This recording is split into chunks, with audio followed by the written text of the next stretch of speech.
Hello Auburn family, my name is Brian Harold Kleisley.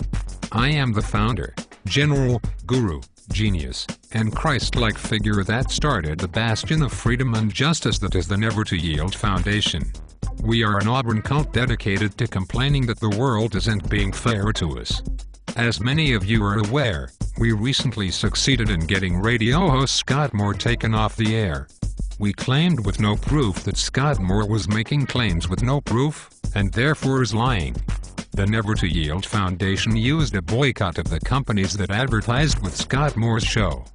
We even boycotted and listed many companies that never had anything to do with Scott Moore. That's just how thorough we are. We might have won this battle. But make no mistake family, this is a war.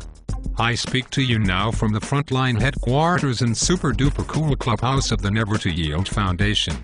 We must remain on the attack. After all, that boycott of Scott Moore worked really quickly. And I would like to continue to get my power trip from this. Many have maligned what we do with the Never to Yield Foundation. They say that Auburn is the national champs and should be enjoying that instead of whining, complaining, and being butthurt. They don't understand us family. No one can whine and complain like an Auburn man, and we are going to put that bitchiness to good use. I have created a new list of enemies for us to attack. First is Paul Feinbaum.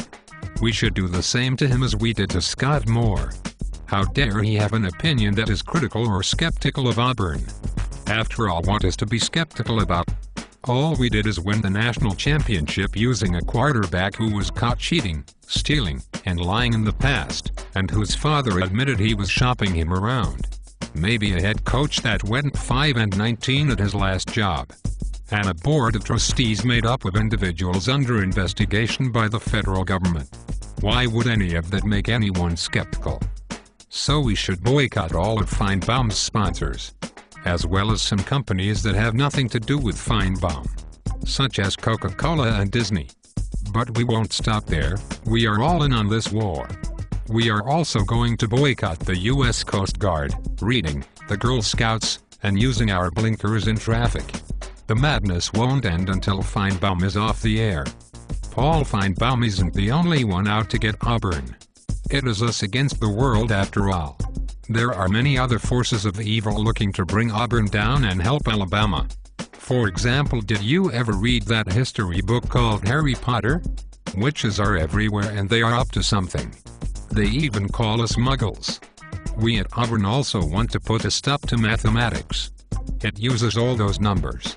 Math was obviously created to get Auburn confused. The social convention that you should shower every day is also horrible. Not every trailer can have indoor plumbing. This is discrimination. And the fact that you have to wear a shirt all the time. How am I supposed to get on cops if I always have to wear a shirt? Most importantly, the fact that so many of the close-minded individuals in this country don't understand that a man and a farm animal can enter into a loving consensual relationship. As you can see my friends, we are under attack from all sides. But don't worry, God is on our side. We are all in. Remember, you don't love freedom unless you try to silence opinions that are different from yours. If you won't join us for yourself, do it for the cattle. War Eagle. Now, where did my sheep, girlfriend, go?